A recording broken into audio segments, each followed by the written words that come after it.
שלום מאזינות ומאזינים וברוכים הבאים לפרק ה-33 של על אמונות ותוצאותיהן. And I want to welcome our English listeners also, because we are today in our episode number 33 of Beliefs and Consequences. And today, not the first time, but also in English, we are going to have a very interesting episode. So I hope everybody can follow and deal with my Argentinian accent and our guest's perfect British accent. So without further ado, our guest today is Trevor Lewis. Trevor is the author of the book Thriving as an Empath, Empowering Your Highly Sensitive Self. And I hope very soon after the next hour you will know what I meant by this title. So first of all, hello Trevor, and thank you for being with us. Thank you for having me on the show. Glad to be here. Yes, so now we're going to have an intercontinental talk. You are a British person, but you are in North Carolina right now, right? Absolutely. And you speak English so much better than I speak Spanish. So thank you, Daniel. And that's why you're doing it in English this time. But I want to tell the audience that you also probably know Hebrew because you have some past in Israel, right? למדתי למדרכי חוץ לארץ בצפון תלפיות ירושלים, but that was back in the mid-1970s, so my Ivrit is very, very rusty now. Okay, so you really have a great excuse to have forgotten if it's from the And anyway, seriously, the audience is important to do it in English anyway, because as we can see during the conversation, your audience should be any human being around the world. There are no national or cultural differences regarding what you're going to talk about. Absolutely. So I mentioned the name of the book, Thriving as an Empath. So before we spoke the first time, I knew in English what empathy means. In Hebrew it's empatia. I think in Spanish it's empatia. So everybody thinks they know what empathy means, but I didn't know what you mean when you say being an empath. So can you clarify at least the basic concept? Certainly. So I like to distinguish empath as a noun from empathy, because the word empathy, at least as I understand it, Daniel, if I know something about you, and certainly because you live in Israel and I've spent part of my life living in Israel, I can connect with you. I understand some of the things that you might be going through in your life there, and therefore it's more than intellectual understanding. There's an emotional connection based on that understanding. But empathy starts from, if I know something about you, then I can feel what you feel. I've walked a mile in your shoes. The point about being an empath is that I actually don't need to know anything about you. In actual fact, I don't even need to be in the same room or connected over the internet with you. I can pick up your emotions or those of another person without knowing anything about you intellectually.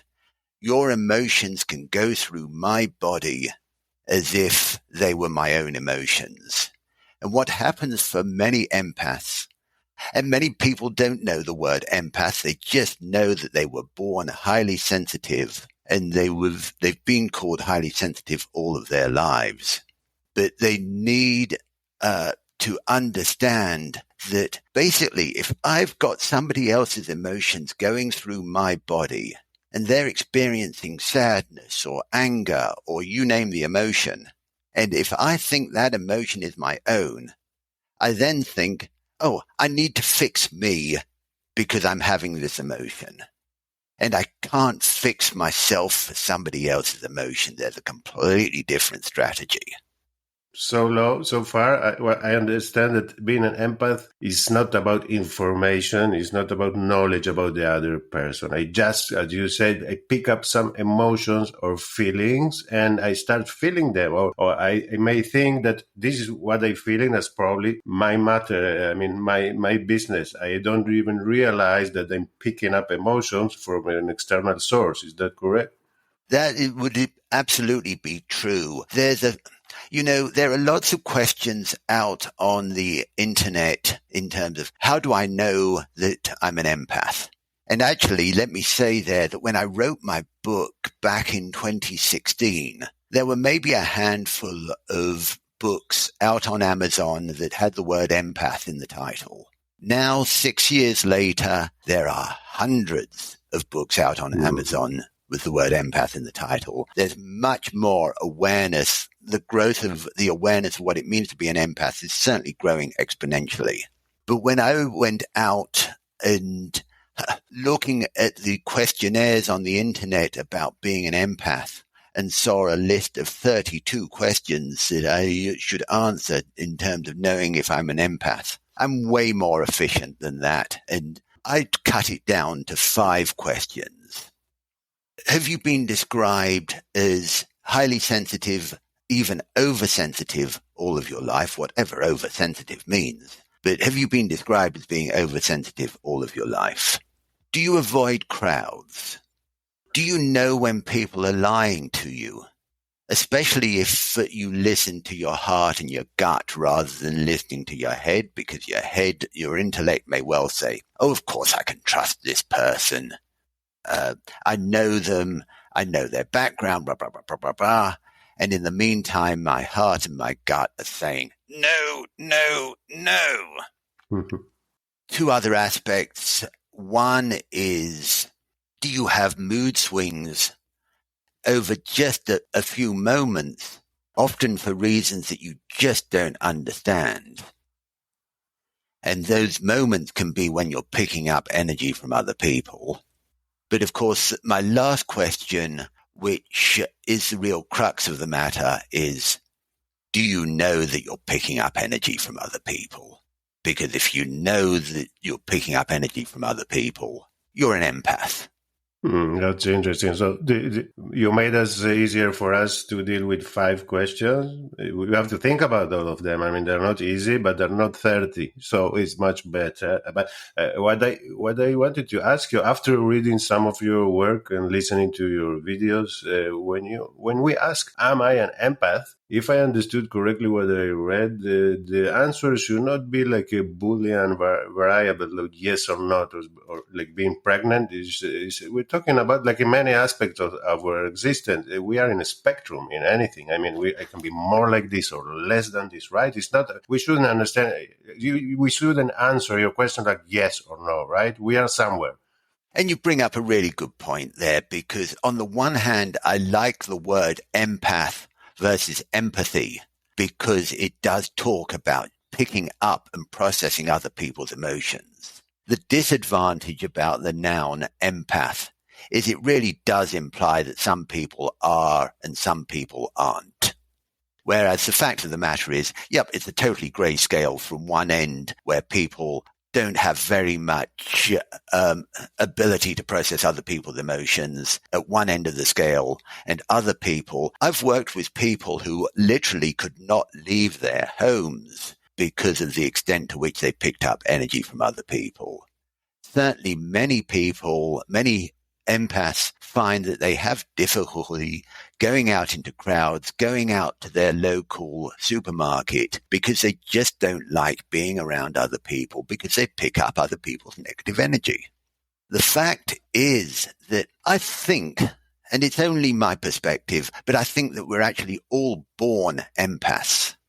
But most people have their empath abilities socialized out of them by the mainstream world that we live in. Many empaths hang on to their empath abilities primarily to survive the dysfunctional family that we had to grow up in. Mm-hmm. We had to keep those abilities because they helped us read our parents and know what was going on, what was likely to happen in the next few moments, so that we were prepared to deal with whatever might come down the line. So you would say that the basic level or amount of empath, some degree of empathy is like a basic skill for life. You have to understand what other people are feeling.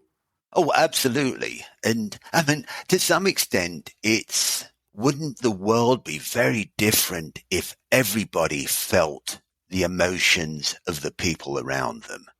Daniel, how could I hurt you? How could I do you harm if by doing so I had to feel your pain?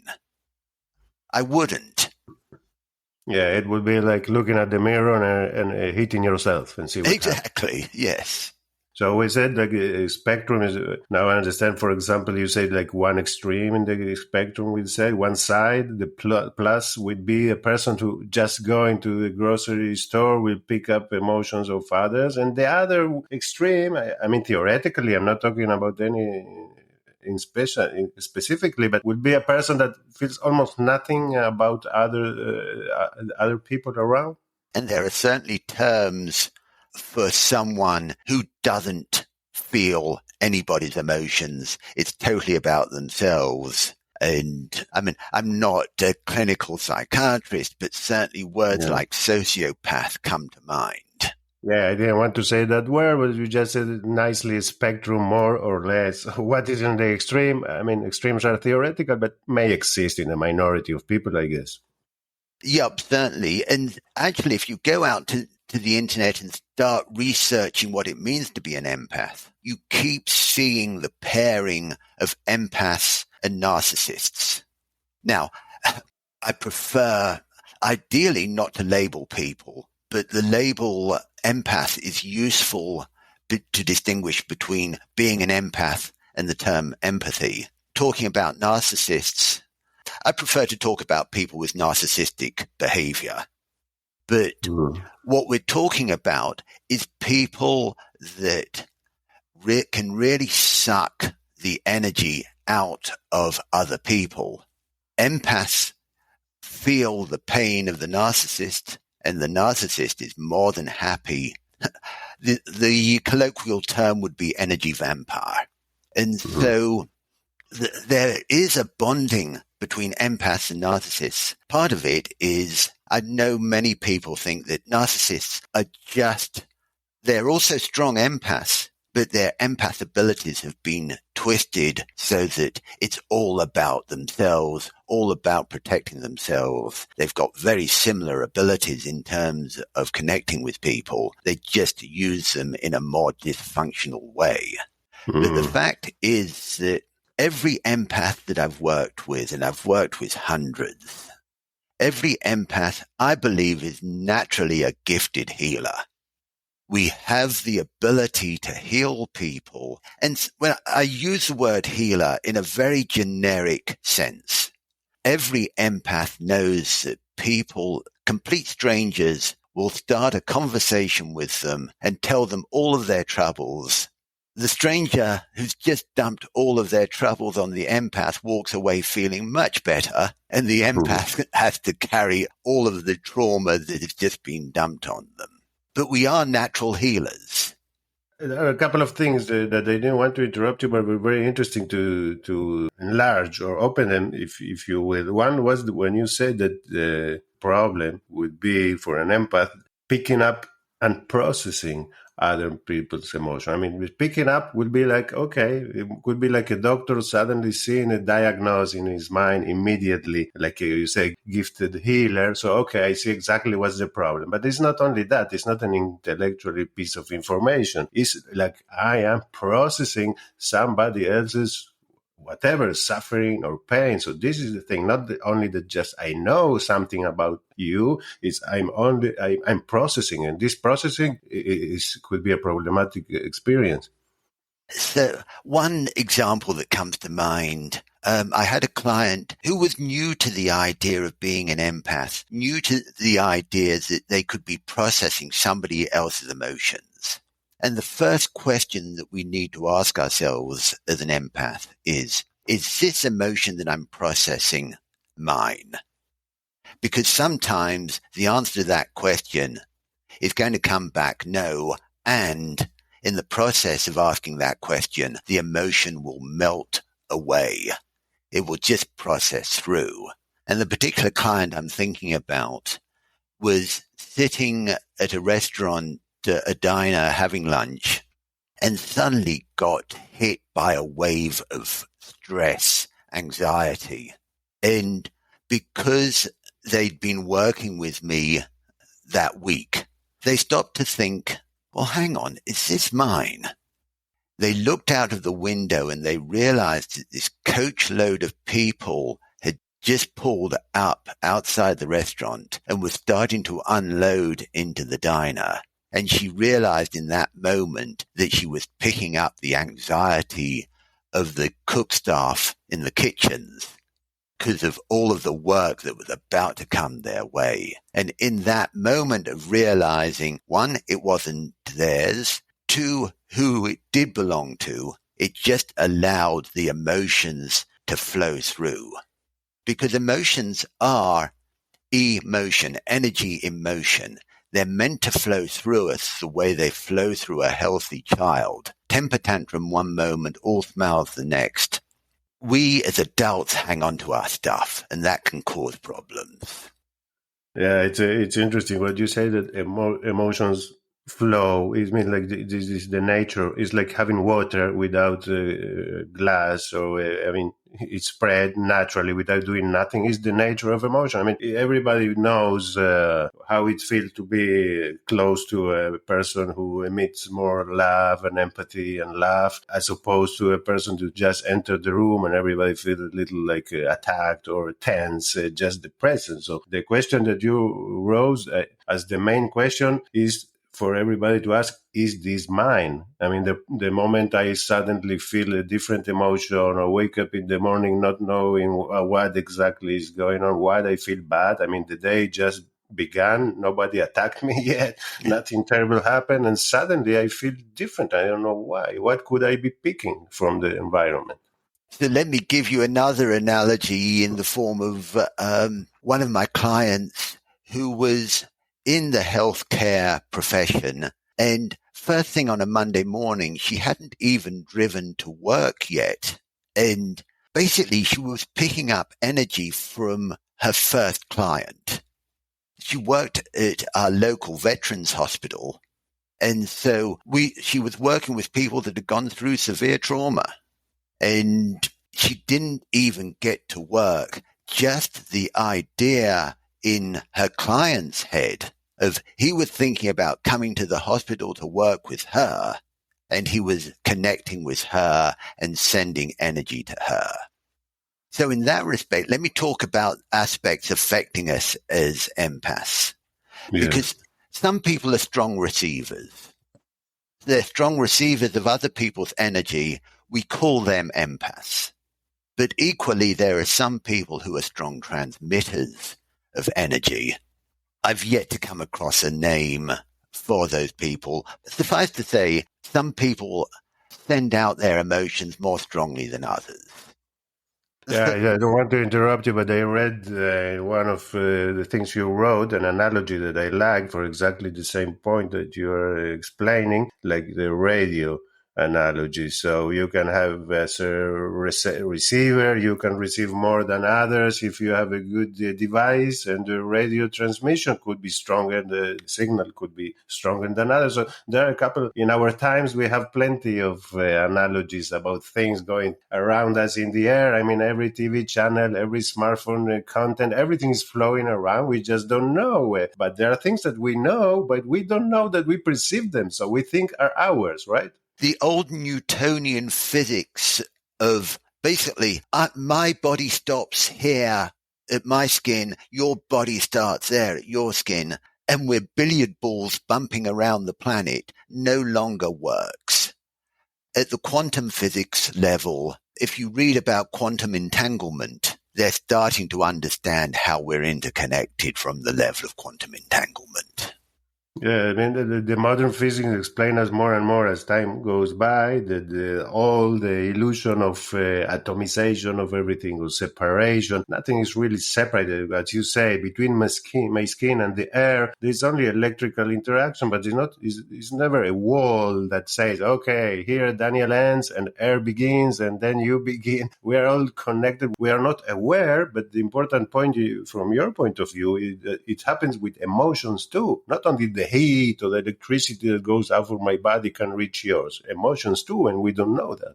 So these days I describe myself as an empath coach, an energy healer, and I work with people all around the world including in Israel. And the work that I do in terms of helping them, both intellectually in terms of teaching them how to better handle their empath abilities, and secondly, energetically in terms of remote healing.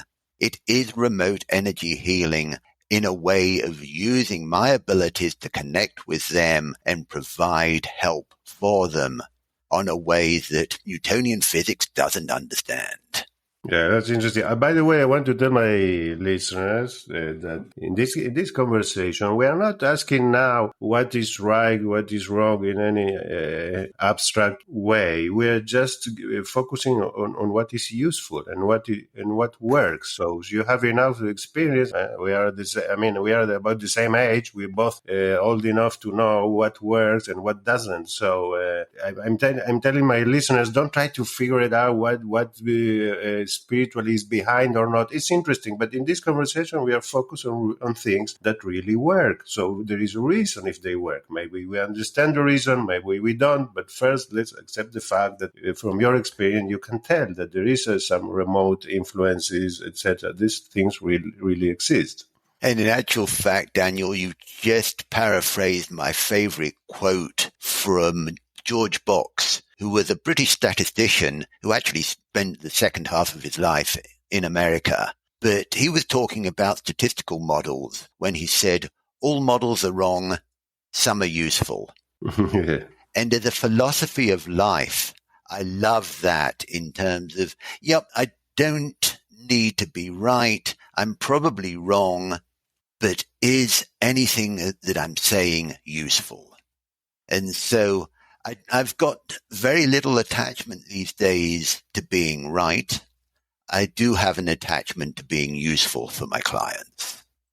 That's what's more important. There is a kind of philosophers that are known as utilitarian philosopher. This is my kind of, if I was a philosopher, I would apply to be an utilitarian philosopher, because what I care about is that how does it really change reality, like avoiding suffering ours and others or preventing suffering. This is the utilitarian part. I mean, utilitarian doesn't mean that I'm getting paid or something or getting rich. Utilitarian means that my philosophy, I judge it by its effects. Absolutely. If it's morality. Morality is diminishing suffering, avoiding suffering. That's how I understand it. So we are a little utilitarian in this respect. So, Daniel, I was saying about factors affecting us as an empath, and it's how well do we receive? How well does the other person transmit? Bloodlines make a huge difference. And even the mainstream world knows that mothers often pick up on their children anywhere in the world. They don't have to be connected by telephones, by the internet. A mother just picks up that empathic feeling of what's going on with their children. The other aspect about bloodlines is almost all of the empaths that I work with, they either know who in their family was also an empath, a parent, a grandparent. And if I've got a room full of empaths, if I ask them, how many of you know who in your family were empaths that you picked up your abilities from, maybe I'll get a third of the room raising their hands. As soon as I say, and how many of you have got mental health challenges in your family, I'll get another third of the room. Because essentially, if I don't realize that I'm picking up emotions from the people around me, I get pretty wigged out. I don't understand what's happening to me because the emotions going through my body have got nothing to do with me. And in that confusion, there are plenty of mental health professionals who are willing to provide diagnosis labels and pharmaceuticals as a response to those mental health challenges that actually come from picking up other people's emotions. I'm not going to say that's true for every mental health situation, but certainly some of it. And then the third aspect, I've already got 2/3 of the room with bloodlines and with mental health challenges. As soon as I ask about chemical addictions, drugs, alcohol, and sometimes it can be just overeating. All of those can just be a way of stuffing down other people's emotions so that I'm so busy processing what I'm putting into my body physically that there's less room for me to process what's coming into my body emotionally. So I guess our audience by now will be understanding, okay, this is an important thing to know what is mine and what is not. And the question will be, okay, but Trevor, how do I distinguish? How do I know what is mine and what is not mine from all the things I'm feeling? So in my practice, I use intuitive means of working out what's mine and what's other people's. And for my clients, I can do this for them as well. I use muscle testing and or a pendulum for asking questions in terms of, is this mine? Is this somebody else's? And for a client, is it their own or are they picking it up from somebody else? And with a client on the other side of the world, I can say, well, okay, is it theirs? If it's not theirs, is it a relative of theirs? Is it somebody they work with? Is it a friend? And essentially I can come down to, okay, this is this category of person. Give me the top 3 names that come to your mind of who falls into that category. And I can usually then turn around and say, yep, not 1. Oh, yes, it's number 2. And then with that information, it actually gives the intellect for my client the opportunity to say, yes, I can let it go. I actually did this for a client that I hadn't spoken to in a year. She phoned me up and said she was in a new job. She'd been in the new job for 6 weeks. And she had all of this anxiety going on that just didn't feel right. It didn't feel like it was hers. And I turned round and she was talking about her manager or I asked about her manager in the new job. And I said, excuse me, how do you know this is yours? And she knew me enough at that stage to know where I was going with that in terms of, I don't think this is yours. I think this is somebody else's. And she said, she took a deep breath and she turned around and said, that's the first time I've really been able to breathe in 6 weeks. Oh, wow. It makes a huge difference. Yeah, well, when I was following the whole process, I thought it was very interesting that at the beginning to differentiate between my own feelings and other emotions that I pick from other people. You say you use some physical methods like muscle tension on the pendulum. And that's interesting because feelings, emotions are physical things. I mean, they happen in our cells, they happen in our body. So whether we understand them or not, they are there doing something in our body. And only after the person understood and recognized it as truly coming from somebody else, they said, yes, an intellectual, yes, an understanding. But the beginning for this differentiation, you use a physical method. I mean, the emotions are there in my body, whether I understood them or not, and then I should ask where they come from. Well, certainly, even the most orthodox modern medicine understands that emotions affect our body. We know that anger impacts our heart. Where I'm coming from is a much broader perspective of all of our emotions affect all of our body. And that if I don't take care of something in my emotional body, it's going to start showing up in my physical body somewhere. But this comes down to our body doesn't know how to lie. Only our mind knows how to lie. Our mind actually thinks it's a primary organ. The fact is, it isn't. It just thinks it is.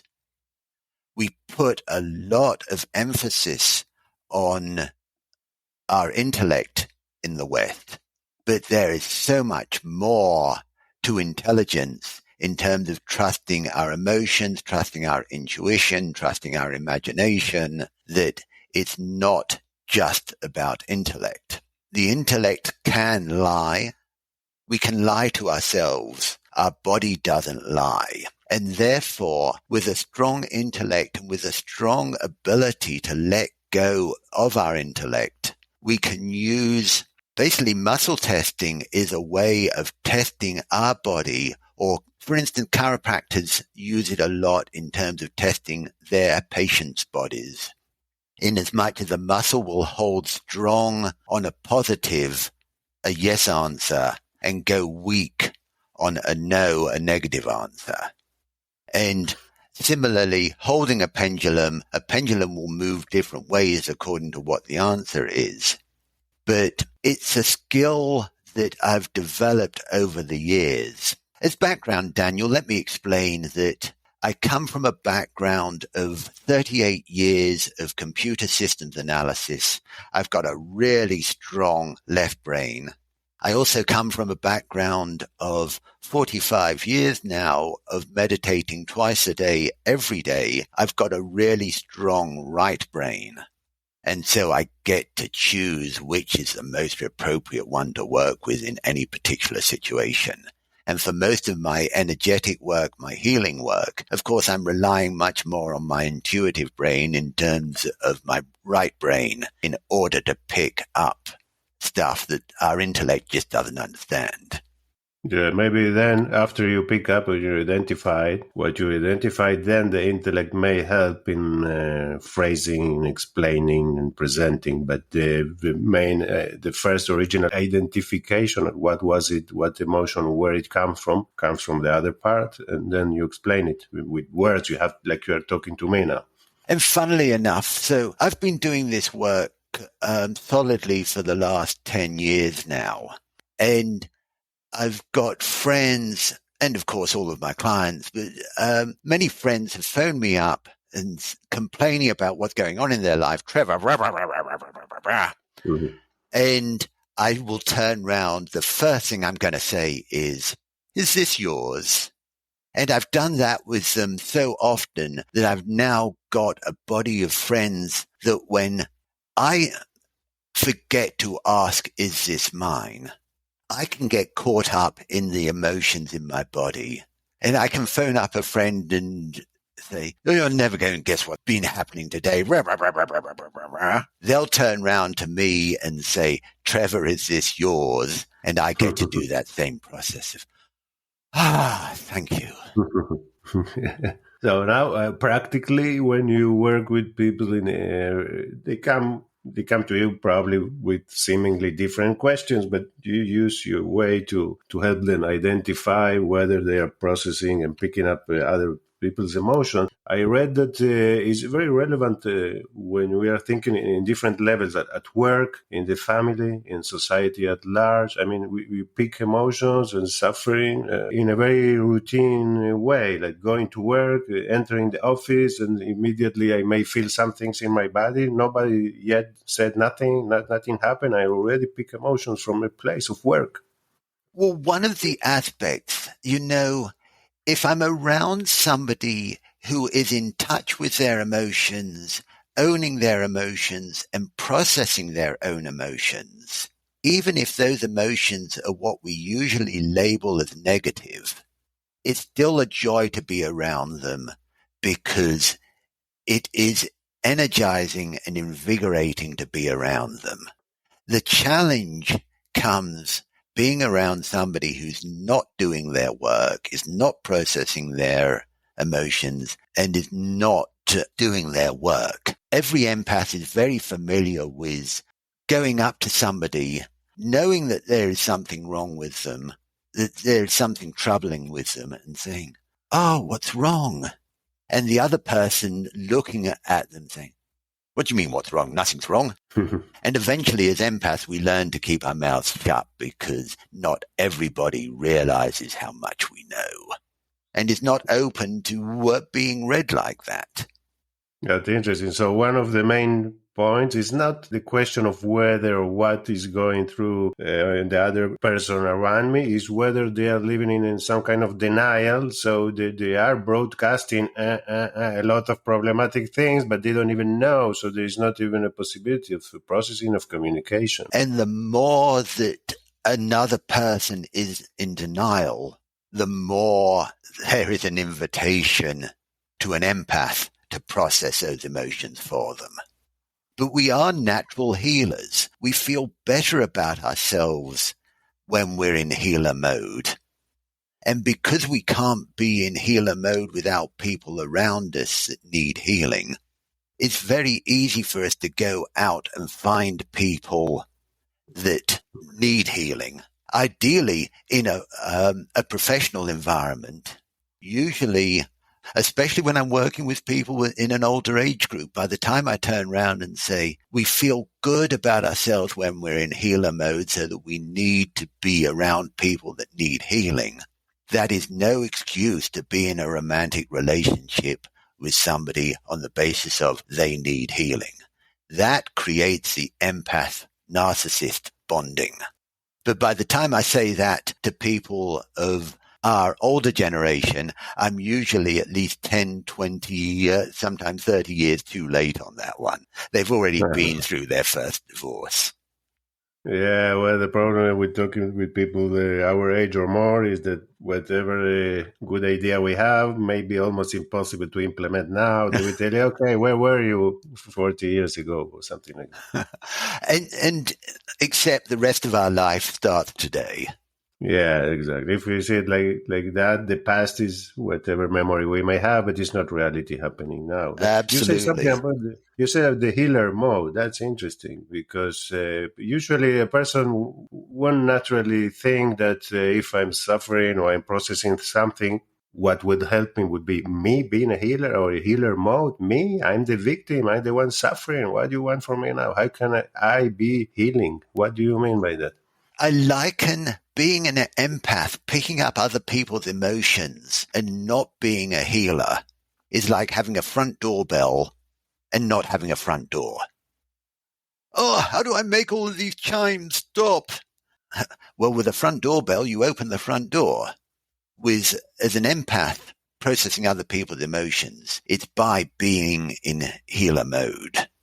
I use the analogy, actually, if you've got two barrels of water, one full of dirty water, one full of clean water, and there's a pipe connecting the two barrels. If you move dirty water from the dirty barrel to the clean barrel, the dirty barrel stays dirty, the clean barrel gets dirtier. It's a lose-lose. In energy circles, the people that work with energy talk about shielding. And in this analogy, shielding is like blocking the pipe between the two barrels. The clean barrel stays clean, the dirty barrel stays dirty. At least it's neutral, except for the fact that we know what happens to stagnant water. It gets all green and smelly, and these healing abilities are like water. They need to be in motion, they need to be used. So if you push water from the clean barrel to the dirty barrel, the clean barrel stays clean, the dirty barrel gets cleaner. It reverses the flow from the clean barrel to the dirty barrel so that it's a win-win. The clean barrel stays clean, the dirty barrel gets cleaner. There's only one problem. Talk to any nurse, teacher, social worker. They know all about getting drained. You've got to refill the clean barrel from what I call the divine wellspring. It doesn't really matter whether you call it connecting up to source, spirit, the universe, the divine, God. It's about connecting up to that infinite source of energy and allowing that energy to refill us. This is something that's on my website, which I'll mention, thrivingempath.com. It's something that I call the light projector exercise, which is very simple. 3 steps. Connect down, putting roots down, imagining roots down through our legs into the center of the earth. It's a grounding process This energy needs to be grounded the same way the electricity needs to be grounded, and pretty much for the same reason. So step 1, connect down. Step 2, connect up to that source of infinite energy, allowing that to fill us up. And step 3, project out, sending love, light, energy, whatever you care to call it, out from our heart to whoever we think we're receiving that yucky negative energy from, projecting that out so that instead of us taking that energy from them, we're pushing that energy out. And this exercise can be done as quickly and as simply as connect down, connect up, project out. Bam, you're done in 3 seconds. The thing I like more as the title of the last things you said is that the healer mode is a win-win situation. That's the best, because me getting empty in order to save somebody else, that's nice as altruist, but I will be finished after my first save. Or the opposite, if somebody has to destroy themselves just to help me, it's not good. But there is like an eternal source of doing good, or spreading love. I mean, we don't need really to reinvent ourselves every minute. If we connect ourselves properly, we can be healing outside, healing inside. The separation is not so real. We spread whatever we are really feeling ourselves. So this win-win concept is very interesting. You know, when I first got that exercise, the light projector exercise, a friend had phoned me up and told me, Trevor, I've got to go to a funeral and I hate going to funerals. Now, why would an empath hate going to funerals? That would be a easy answer. It's kind of a joke, but I started answering her and explaining to her. Essentially, I got an intuitive download of this light projector exercise, but I started off thinking of it as, well, it's a way of protecting yourself when you're around other people whose energy you don't want to pick up. And it is a protection method. It's a way of protecting ourselves from their energy. But it's also a way of putting light back out into the world and providing some degree of healing. And so, yep, we feel better in ourselves and we help to heal the world. When I talk about being a healer, we don't have to be in a healing profession, social worker, teacher, medicine. Just by knowing that other people feel better when they're around us, knowing that we have this ability to provide a listening ear that many other people don't, and that many people feel better just being around us. If that's true for you, you're a healer.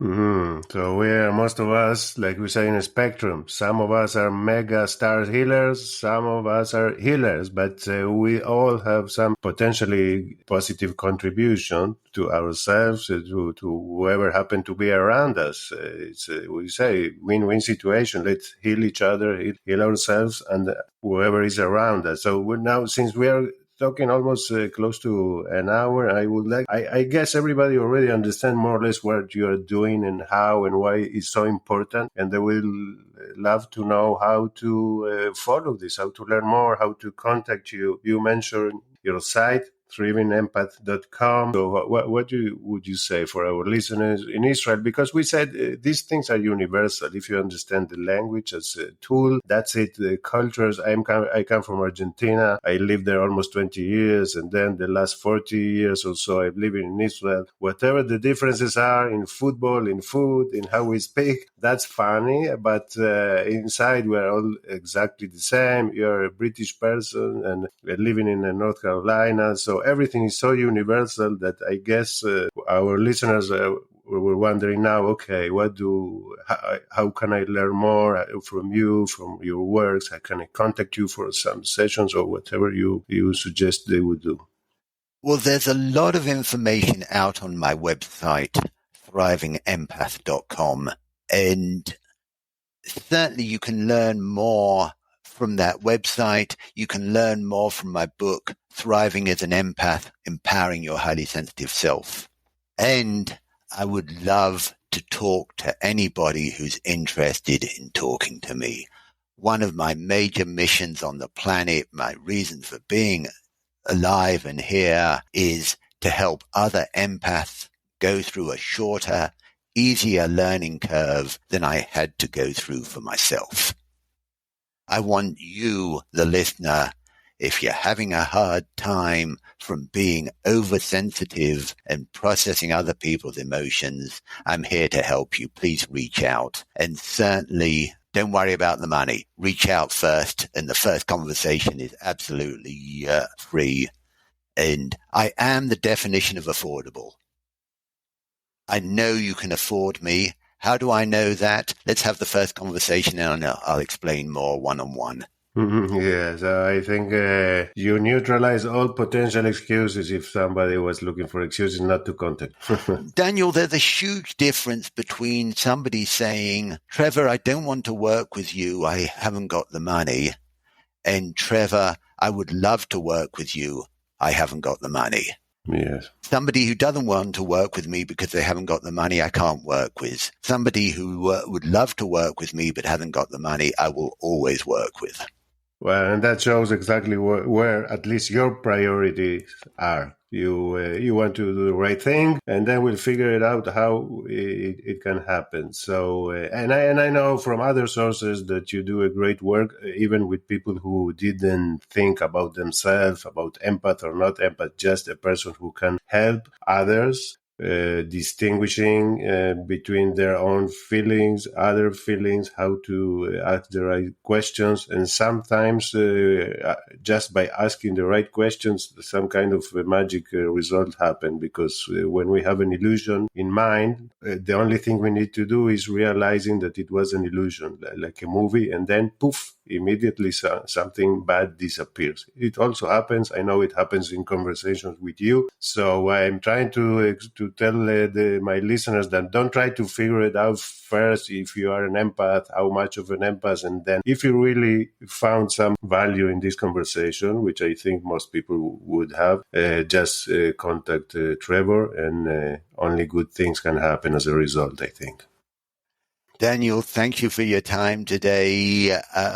We're here to make the world a better place by whatever means. Thank you for the opportunity of sharing my passion with you today.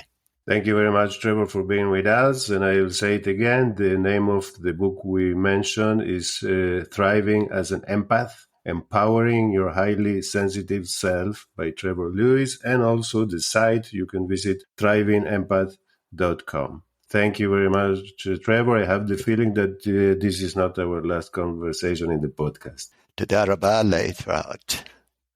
And to all our listeners, thank you for being with us for a second time in English. It's not the last one, probably. One day will be also in Spanish.